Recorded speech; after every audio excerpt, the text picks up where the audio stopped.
to you live from the Mistopheles Studios. It's Dark Fringe Radio.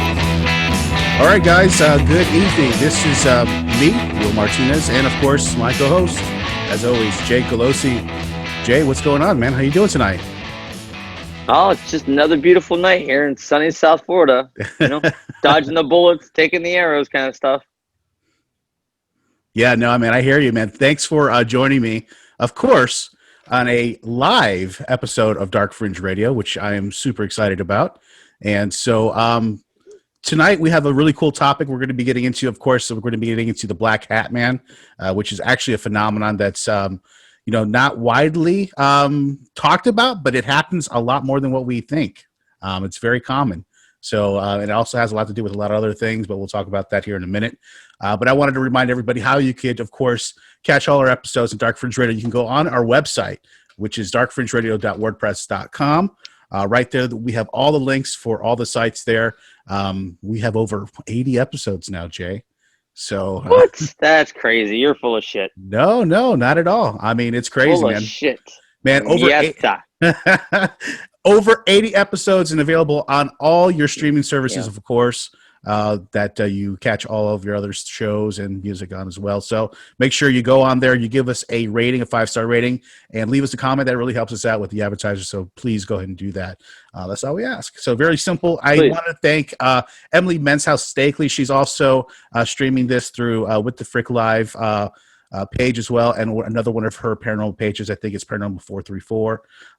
But thank you so much for doing that. I really appreciate that. So spreading the word of Dark Fringe Radio. But tonight, Jay, I didn't have anything for As the World Burns, so I wanted to kind of get into with everybody here is one of our segments that is pretty popular with a lot of people. And of course, we have to get into What the F Florida Man. And Jay, Will, explain What the F Florida Man if you could. What the F Florida Man is a segment we do where we highlight just how screwed up our southern state can be. We are a one-of-a-kind state that has one-of-a-kind problems. And sometimes we make national news. And by sometimes, I mean on days that end in Y. Yeah. A lot of the times, right? Yeah, and it's a very interesting segment. So, Jay, please take it away. What do you have for this week for not what to watch. We'll get into that later. But What the F Florida Man? What the F Florida Man? We know, William, the election or Armageddon, whichever you believe, is pending. Civil War. It's possible. It's 2020. Who the hell knows? Anything is possible this year, right? Anything is possible at this point. Yeah. So, that being said, we know that their census is out. Florida man arrested for threatening a census taker with a gun. Wow. He's taking it seriously, huh? What's the story? Hear it, Jay. So, he was arrested for using an assault-style weapon to threaten a census taker who would come to his house for the nationwide count of every U.S. resident. Michael Cooper, 32, was arrested Monday after threatening a census taker, Johnny Sweeney, according to the police report. Neighbors told deputies that Sweeney's U.S. Census Bureau badge was clearly identifiable. Mm-hmm. That's that 28% get me. When he approached Cooper, who was sitting on the porch of his home. Those are not election results, by the way. That's something else. We'll get into that later. But go ahead, Jay. We don't have to talk nothing about that, sir. Sorry. He's up there, guy. Proceed. So Cooper yelled at Sweeney. So guy yells at the census taker to leave, loaded the chamber. Ooh. As the census taker got back into the car with his wife, they heard shots fired out. That's when they called the cops. Wow. And so, a lot of people may or may not know, but if you do something against a federal worker like that, that's federal crime. That's a federal crime right there. You're going to prison time. So, man, what an idiot. I mean, why would you even do something like that? I mean, he didn't want to be counted. He felt like he was more than the sum of his parts. No, what it was that he was hiding something in that goddamn house and that he didn't want nobody to know what was in it. So that's like assault rifles. Exactly. Or maybe a lot of cocaine. What city does this happen in, Jay? It didn't say. Oh, it didn't say? Oh, well, that's okay. Somewhere in I'll Florida. take it. That's fine. I'm sure it's somewhere. That could be here in Boynton. Well, I mean, God knows everything is possible in Boynton. Bunnell, Bunnell, Bunnell, Oh, Bunnell, Bunnell. Okay, yeah, I've heard of it. Bunnell. Bunnell, yeah. Yeah, Bunnell. Yeah, that's what I said. Yeah, no, that's out in the sticks, basically. So I could see how that could happen, man. Yeah, another great story for What the F Florida Man. Hi, my name is Olympia Fonseca. I go by Oli. I am a Reiki master, and welcome to Dark Fringe Radio. And Jay, of course, let's get into our main topic tonight, which everybody's kind of excited to talk about. And, I kind of dropped this topic on you, and, you started doing your research on it, and you started finding out a lot of stuff about it. You and me both. I mean, I knew a lot about it before, because I'm always looking into this kind of stuff. But, the Black Hat Man, this is a very, very interesting subject, because this is an individual that a lot of people are encountering. This is something that, of course, that people have been encountering for a long time, number one, and it's much more widely spread, not just here in America, but all across the world, about this individual that they're seeing in their sleep or waking up in their sleep.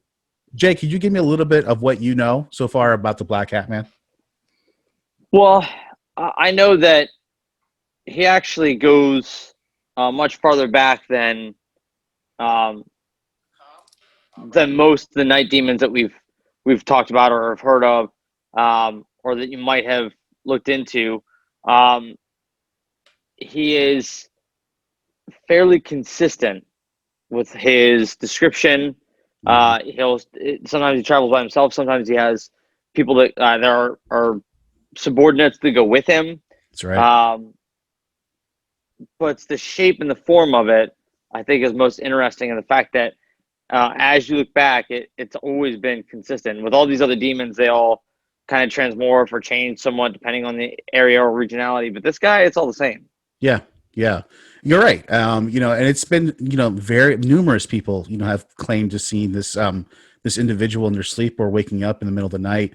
I mean, it's a phenomenon that was so widely spread, and that got so much attention that, they actually even came out with a website. It's called the Hat Man Project. And what it is just like a joint kind of thing where people share their experiences of, when they've, witnessed this particular individual or demon or whatever you want to call it.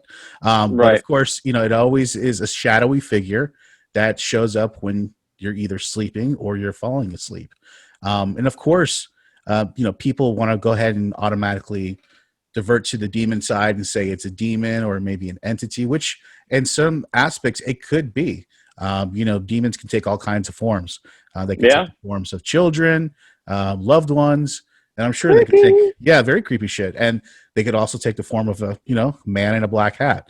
But again, this is something that has been, transformed into something else as well, as far as another phenomenon, which is, of course, sleep paralysis. And, this is a really interesting subject because, I've heard of so many people that have actually suffered from this. My mother suffered from this at one point in her life. So what do you know about sleep paralysis, Jay? Well, I know that it's when the body enters its REM cycle, it's normally paralyzed. But for some of us, the mind doesn't fully shut off before it hits the REM cycle. Right. And then that's when essentially your brain is awake, but your body is, for all intents and purposes, asleep, which causes an elevated heart rate. It causes feelings of anxiety because you're laying there pretty much mummified. You can't move. You're paralyzed. You're immobile. Can't not in control of your limbs. That's got to be a very disconcerting feeling.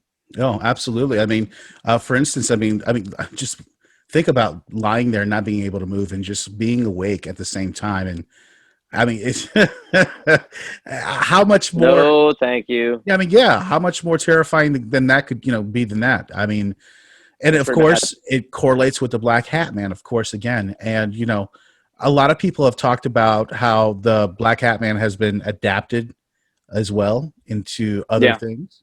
Like, for instance, you were talking to me about one of your particularly infamous movies that you are not such a big fan of, but Hey, listen. Can we bring up Nightmare on Elm Street? Well, hey, listen. Well, tell us about how that all fits in together here, Jay. Well, all right. So this has some layers for me personally, friends. When I was 4 years old, I have an older brother and older sister, who are 6 and 8 years older than me, and they're very big into the horror genre. So I grew up watching some horror films, and Nightmare on Elm Street, the original, still this day, it just scares the bejesus out of me. There's something so visceral about being asleep and having someone come to you that no matter how powerful your imagination is, they're that one step ahead of you. There's no way out of it. There's no way through it.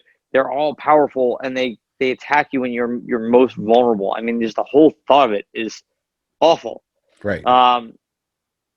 So when William proposed that we do the Black Cat Man, I know now that he knew then exactly what kind of feelings it was going to stir up in me now. So as soon as I started reading about it, of course, I hearken to Freddy Krueger. That's what he sounds like. He's got a hat. Right. He comes to you in your sleep. He's scary as fuck. You feel like you're paralyzed. You can't move when he's around. I get it. It's awful. It's terrible. It's terribly awful. Yes, it's amazing how they've been able to adapt that into characters like that, Freddy Krueger. You know what I mean? And there's also a series on Netflix. It's called Haunting on Hill House. I believe so. It's the first part of the series of Haunting of Bly Manor. But anyways, long story short, too late. the main owner of the house, William Hill, he comes back, and of course he dons a nice black hat, and there's a lot of sleep paralysis stuff that happens during that show. Very good series, by the way. I recommend anybody, if they're into that kind of stuff, to check that out. It's on Netflix. I know Jay's not into that kind of stuff. Hi, Emily. Thanks for joining us tonight. Really appreciate it. Thank you so much. Thank you, Emily. Yes. And thank you for sharing all the stuff. I really do appreciate that. Also, Jay, when we were talking about the Black Hat Man, other cultures as well. It happens, like we were saying, all across the world. Of course, what I found kind of interesting is how the Japanese have kind of interpreted this particular phenomena. They completely say it's a demon. There's no ifs, ands, buts about it. Right. Yeah, they just take it that it's, they compartmentalize everything. So anything that happens in their lives, there's a certain deity or demon for that, just like almost parallel to kind of paganism in a way, where there's like a god for sun, there's a god for the moon and all that stuff. So a lot of the times, there's a lot of similarities in that. And, they believe it's a demon. It's, and a lot of people makes sense. They have been oppressed by this particular, Black Hat Man. Jay, did you ever have, or do you think you've ever had an experience with the Black Hat? I think I did. And I was thinking about this as we were doing this research. I've maintained my entire life, and I haven't really told a lot of people about this, but I'm pretty sure that when I was a kid, I had this very strong memory of laying in my bed. It was late at night. I was getting ready for bed. I might have been 6 or 7 years old. And I saw a shadow over my bed it was like a black head with a hat. Right.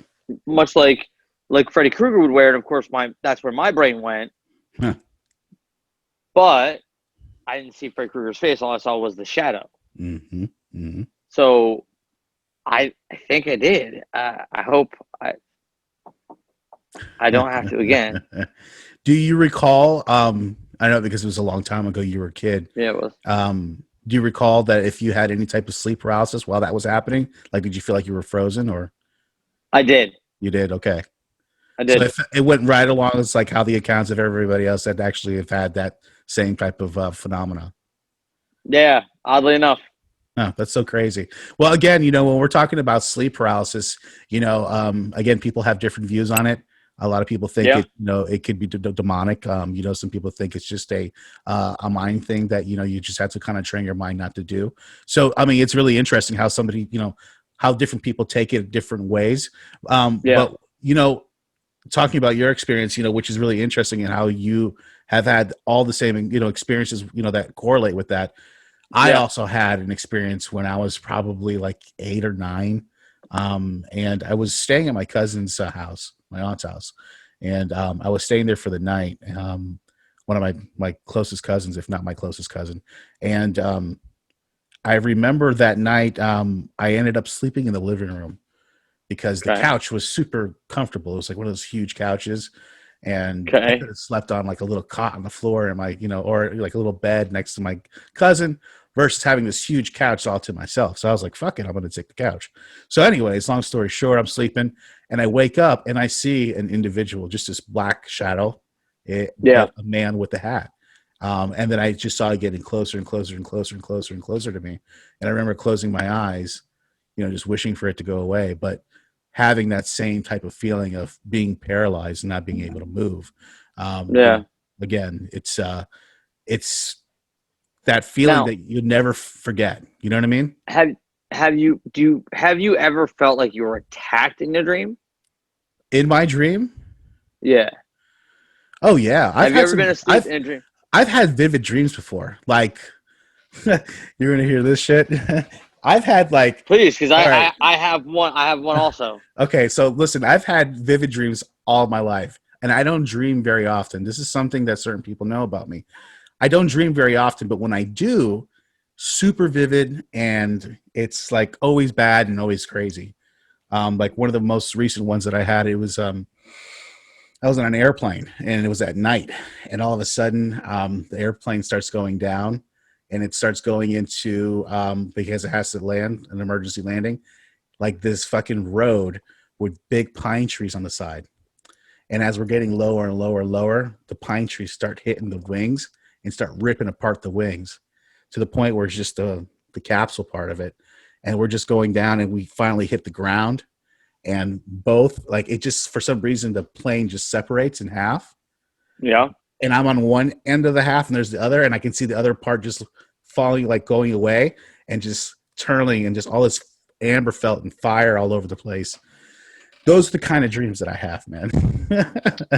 You know what I mean? Melatonin, sir. Yeah, melatonin. That's why I melatonin. Something, but those are the dreams that I have, and very vivid, and just always just like that. You know what I mean? It's always so. Like, I dream all the time.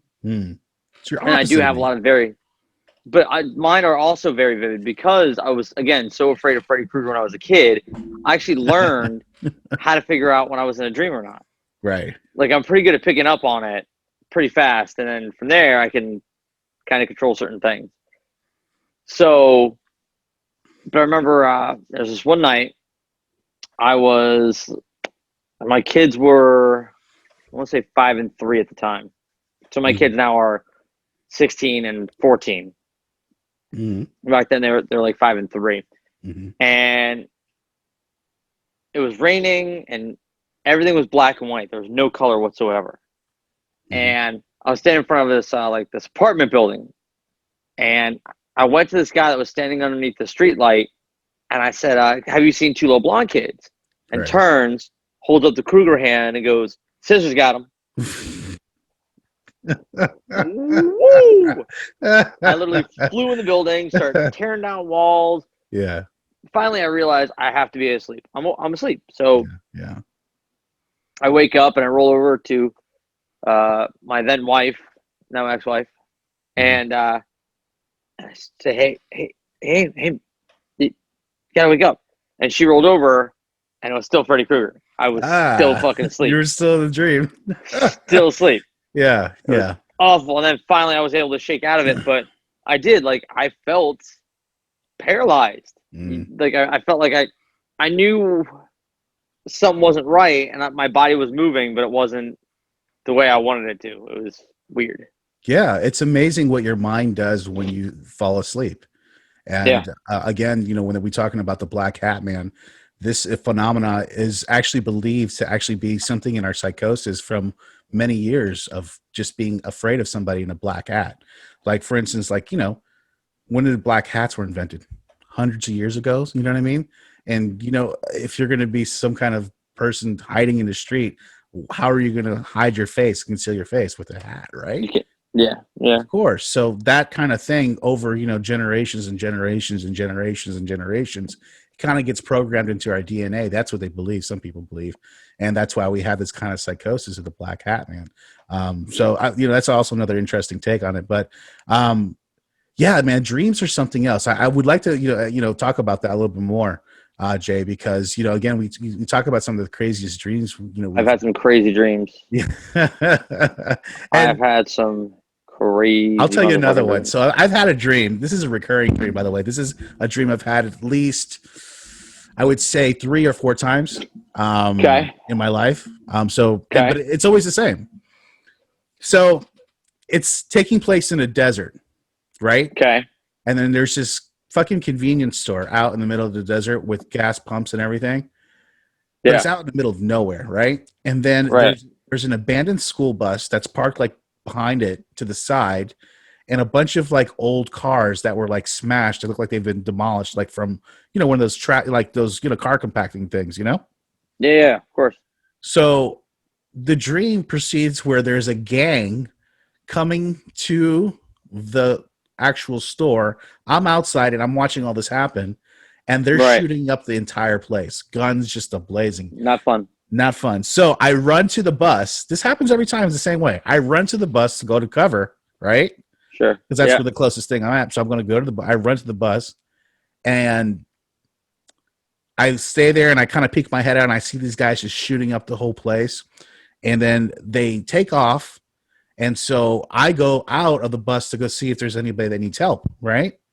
So I go into the store, and I start looking around. And I see a person on the floor, bloody, shot up, and just, all over the place.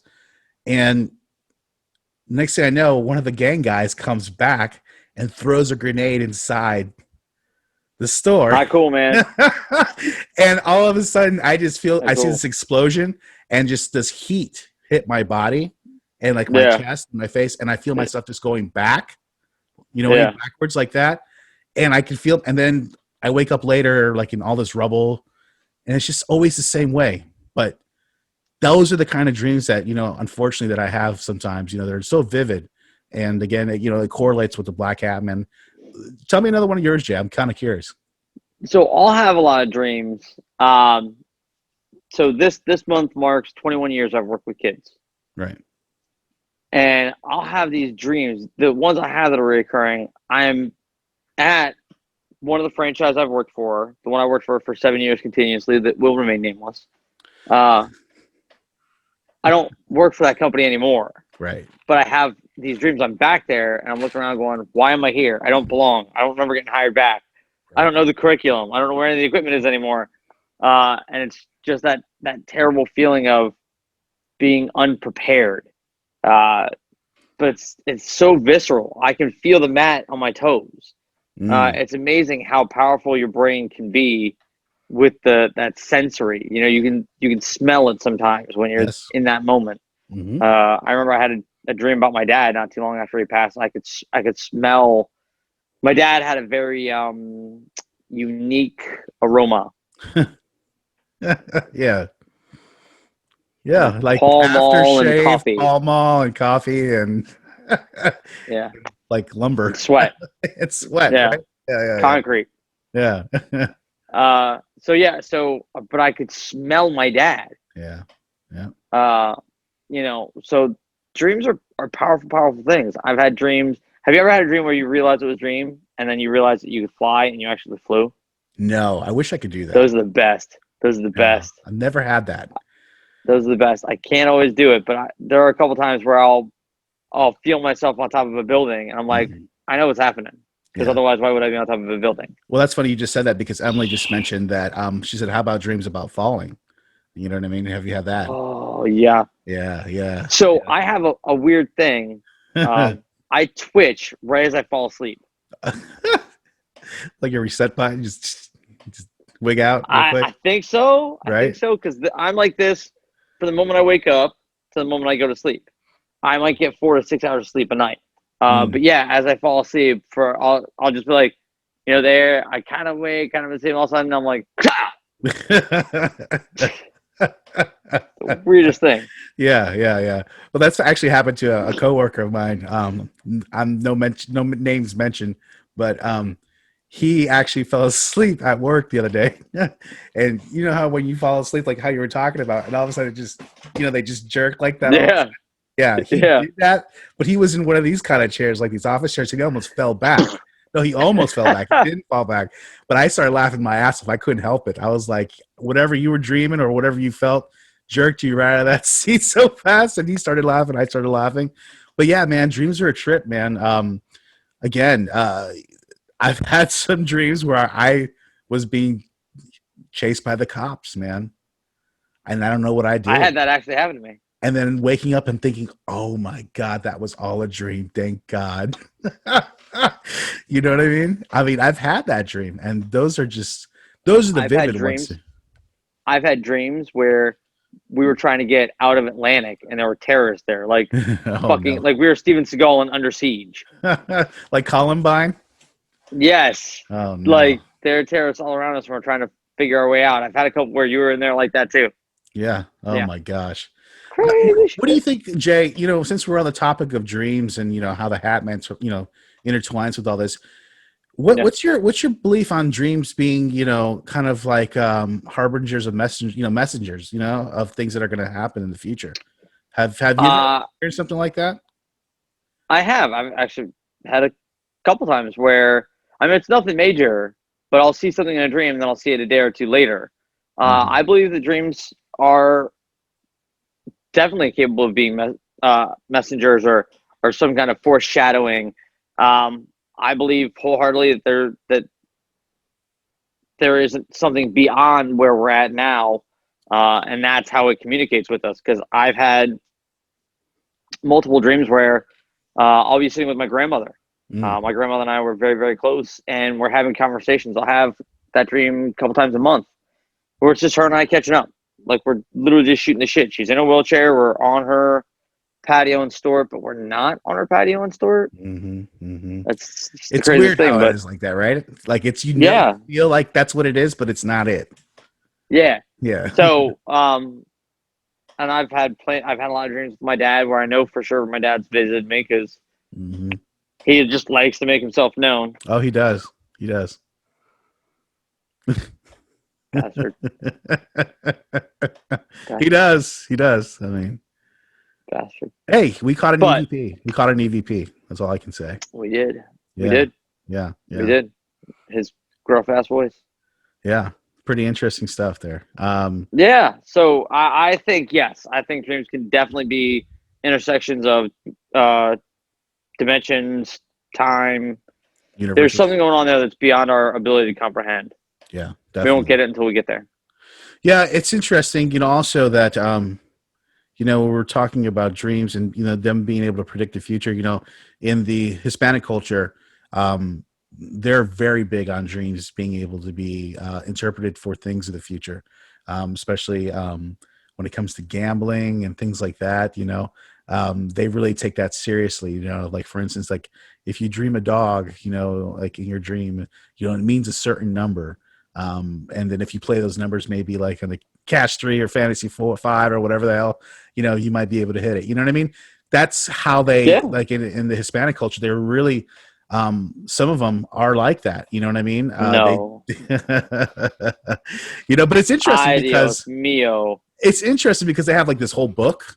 It's interesting. Right. They have this whole book and they say, this, if you dream this, you have it's like a dream book, just like, how you interpret, dreams, same exact way. But they put numbers associated with it.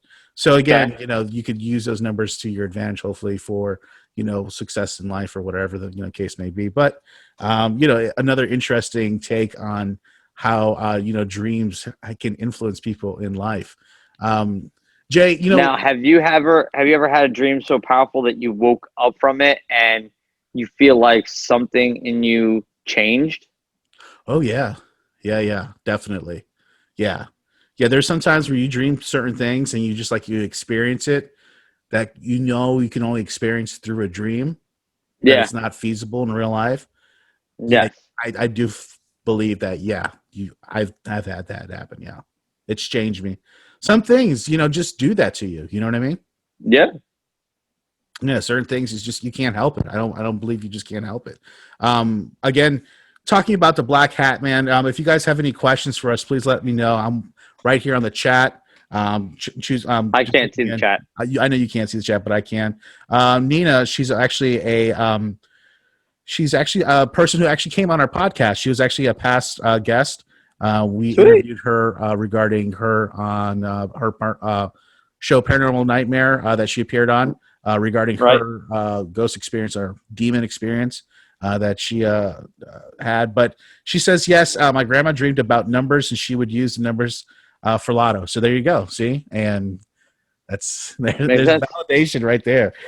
Makes sense. It makes sense.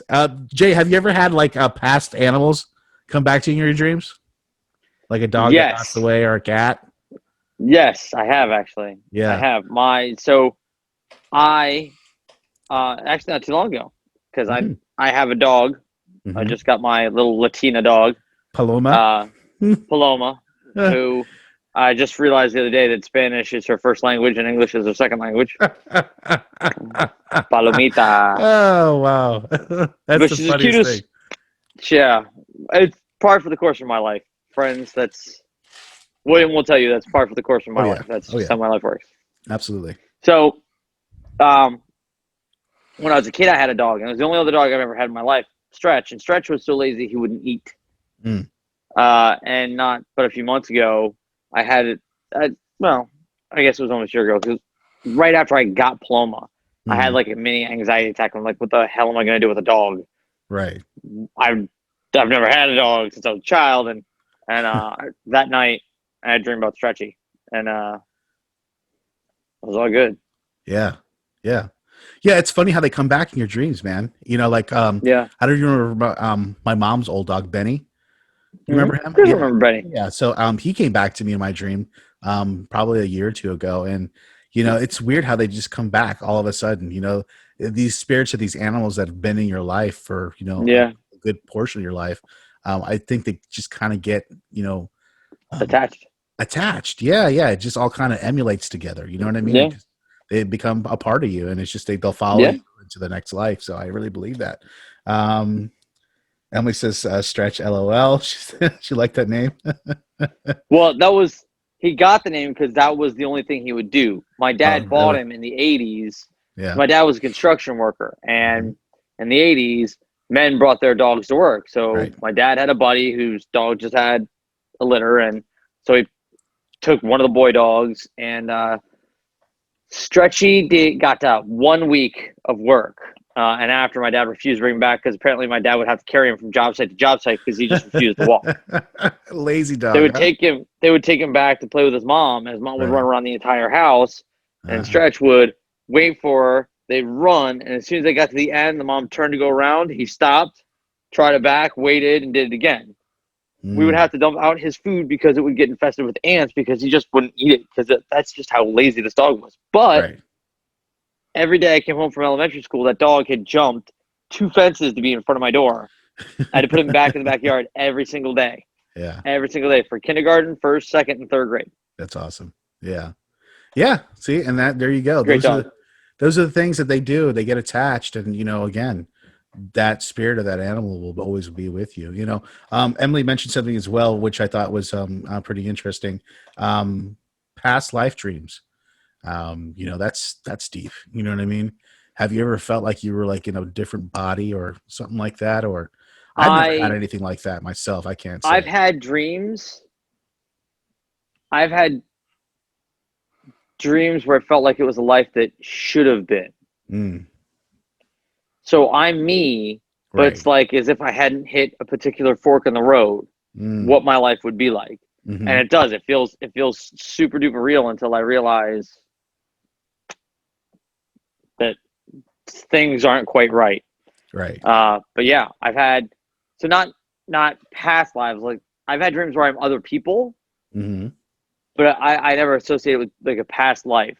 But it does. It feels like there are dimensions that I'm getting to take part of that our timeline is not canon. Know what I mean? That's interesting. I've never had that happen actually to me. I've never had that experience. One thing I do experience is astral traveling sometimes, and that's a Okay. pretty interesting thing because you're able to visit other people in your dreams. Um, give messages, let them know that you're thinking of them, Yeah. some fashion or way, and that's a very interesting thing because I still don't know how to. I don't know 100% how to work it. It's something that Right. I'm continually like trying to figure out how to do. Yeah. But if I concentrate enough, and I know if I put all the right energy into it, I know that I can do it, and I've done it before. So it's really interesting how even that is possible in your dreams. Another person, Ashley Erdman, she mentioned my old girl who was 26 years old. She passed and visits me all the time in my dreams. So there you go. Another Nice. person having another validation of animals passing up or coming back up in their dreams. So it's really interesting. It should have been. That's interesting. Should have been. Yeah, Emily, yeah, that's Jay's had some really cool stuff when it comes to his dreams. So have I. Just different things. So, it is interesting that everybody has these different types of phenomena in their dreams. Whether it's sleep paralysis, again talking about the Black Hat Man, it's something that is a phenomenon that's happened all across the world for hundreds of years now. So this is not something that's Yeah. new. It's like an old story that has been recycled over and over and over again, and just been reiterated in different ways, like how we talked about in Hollywood and so on and so forth. So let's see. All right, so I think that's good enough for the Black Hat Man, Jay. Another segment that I kind of wanted to bring up here too, which is something that we do here on Dark Fringe Radio, is a segment that we do which is called What to Watch. And that's a segment, of course, that we do where you, Jay, of course, gives us, a little bit of a recommendation on things about what to watch, like things you've seen on TV or whatever, maybe even the movies. Well, not anybody's going to the movies anymore, but things that are out right now. So Jay, what do you have for what to watch this week? So my what to watch this week is on Netflix. There's a mini documentary series or mini series. There you go. That's it. Yeah. All about the Challenger. It's called Challenger: The Final Flight, and they talk about how the Challenger, kind of how the whole idea of civilian astronauts were going to play out, and how they picked those astronauts and what their backgrounds were, and all the things that were leading up to ultimately that day, right? Where the Challenger exploded, and then they continue along to the fallout, the investigation, and some of the very questionable choices that were made, and some of the things that seem like they're downright conspiratorial, sir. Yeah, actually, when you started talking to me about the Challenger, a lot of all this old research started popping up. When I started really getting into the conspiratorial side of all my research, but yeah, there's a big theory out there that these people didn't even die, that they've continued to live their lives even under the same names, and gone on to live normal lives and continue to be professors in colleges. And as crazy as that sounds, there is some validity to it. And so that could be a whole new podcast, Jay. I mean, just to talk about the Challenger alone. I mean, what grade was that in, Jay? What maybe third grade? Second or third? I think When we were third. second or third? I think third. Yeah, because we weren't in class yet, and I hadn't met you yet. No, we hadn't met yet. No, but we met in fourth grade. Right, but you remember, I'm sure, because they did it in my class. I'm sure they did it in yours. They pulled that big. I watched it on TV. Exactly. Yeah. They pulled that on big that metal cart. Exactly. Right. And they put on the fucking the Challenger, and we're all watching it go up, and then all of a sudden it explodes, and my teacher particularly, she ran up to the television and turned it off right away. I don't know what your teacher did. She was in shock. I remember watching pieces fall for minutes. Yeah. Minutes on end, just thinking, did they die? Are they okay? Yeah, no. What happened? Not okay. Yeah. No, they were not okay. Well, if you believe they died. Conventional wisdom. Yeah. Yes, of course. When, thousands of tons of rocket fuel that has been ignited goes all willy-nilly underneath your seat, you're probably not going to be okay. You know what? They actually were talking about that not too long ago. And they actually said they concluded, and I don't know how true this is, but I read this somewhere where they concluded that they didn't die in the actual explosion. They died coming back down to Earth. Oh, so imagine that. So you didn't survive even the die. Explosion.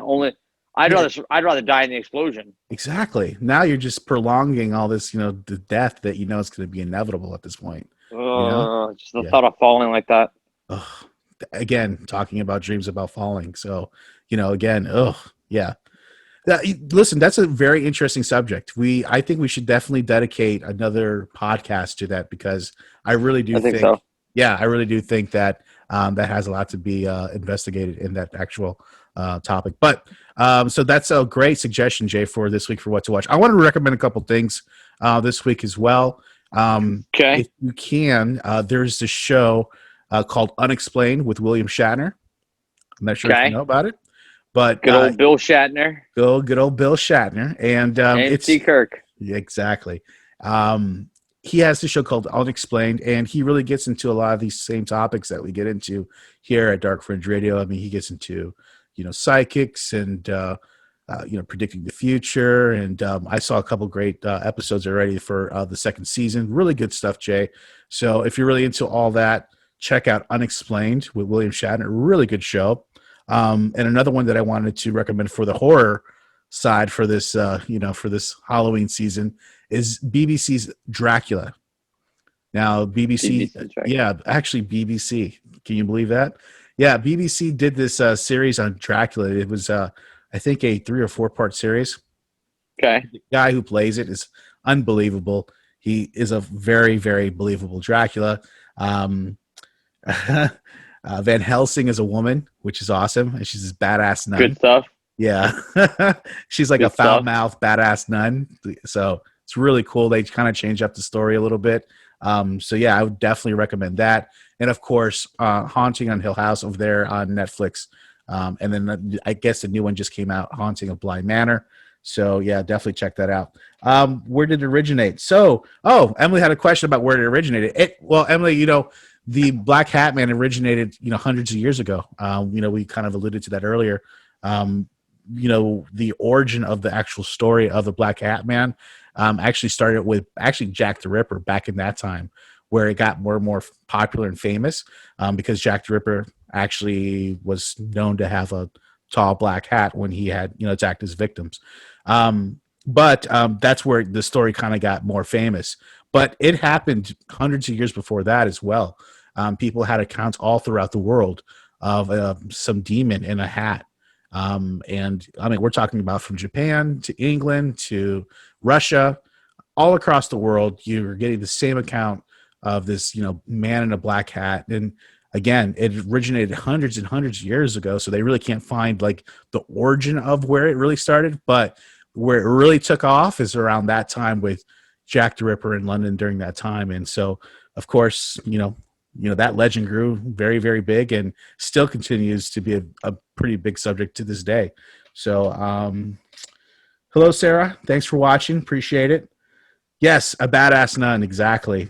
So that's our recommendation for what to watch. Again, I wanted to remind everybody again how you could follow us on our podcast and what we're doing. You can go to our website, darkfringeradio.wordpress.com. Make sure you go there. Check out all our episodes that we have there as well. You follow us on Facebook, Instagram, and Twitter at Dark Fringe Radio. Make sure you go do that. And make sure you follow our friends' pages. Of course, Frickin' Frack Paranormal, What the F Live podcast. Make sure you go there as well. And check out all of Emily's stuff there as well. I wanted to thank Nina as well for joining us here tonight. When you had your experience with the Black Hat Man, did you feel drained afterwards? I guess, Nina, for me, I did because I basically fell asleep right after that. I remember being so terrified that I did feel drained. Like I had nothing left. Yeah. And next thing I know, I was like soundly asleep. But I remember waking up the next morning, remembering vividly what happened. There was no doubt in my mind I experienced what I experienced. So, great question. Thank you for asking that, Nina. But if you guys ever had any kind of experiences with the Black Hat, man, let us know. I would love to, talk with you and, talk about your experience, what you felt, what was the circumstances. Again, everybody starts to feel this type of phenomenon when they're falling asleep or they're already fallen asleep. So again, that's how, the scientific community is able to justify saying that it's our mind playing tricks on us. Because and there might be times where it is just the mind playing tricks on us, but there are times where it could be more than that too. Why can't they both be right? Why is it A or B? Exactly. And then why are so many people having the same experience? You know what I mean? It's not like just some people here, some people there. We're talking about all across the world for hundreds of years now. So, again, it's a very interesting, topic, and you see it just constantly being ripped off in horror all the time. I think the Babadook, that movie, The Babadook, I'm not sure if you've seen that. That had a black hat character in it. Another horror movie, The Bye Bye Man, that had a guy with a black hat in it. So, I mean, again, it's the continual thing. It's almost like a blueprint of horror. You know what I mean? When you're talking about the antagonist. Well, it hits you when you're at your most vulnerable. It hits you when you're asleep. I mean, that's everything. If you look at the way most people's houses are set up and the reason why we sleep on certain parts of the bed, it all has to do with the fear of being intruded on when we're asleep. And it's just like the most deepest of most human natural feeling. And it just, it's one of those things that no matter who you are, that's when you feel like you're least capable to defend yourself. And that's when it seems like this particular person likes to visit. Yeah. He doesn't have to visit me tonight. Thank you very much. Have you ever had a dream, Jay, where you were like vulnerable? Like you felt like you couldn't do something or defend yourself? Yeah. Oh yeah. I've had that. I've had where I couldn't swing my arms when I wanted to punch and I couldn't punch. Yeah. Have you had that one? Yep. Oh, it's the worst one in the world. As hard as I can, and it's nothing. And I can't do anything, and I can't, my arms are just still. And I'm like, motherfucker, move your arms, punch this guy. And your arms are just sitting there, just solid, and nothing. They won't move for nothing. Yeah. I'll have that, or we're like, I'm trying to run, but I'm not going anywhere. Oh, yeah, that's another one, too. Like a cartoon, right? Yeah. Yeah. Man, that's so crazy. So crazy. Some crazy shit. Yep. It's crazy shit. Well, listen, guys, I think we're going to end it up early tonight. Thank you for joining us on Dark Fringe Radio. It was a wonderful time. Thanks for participating with us. And I, again, appreciate everyone coming on and giving us your attention. And, of course, interacting with us. So we really appreciate it. Again, follow us at darkfringeradio.wordpress.com. Again, follow us on all our other streaming services as well and platforms as far as social media is concerned. So again, we thank you very much. I'm Will Martinez for Jay Galosi. Have a good night, guys, and we'll see you again next week. Bye, friends.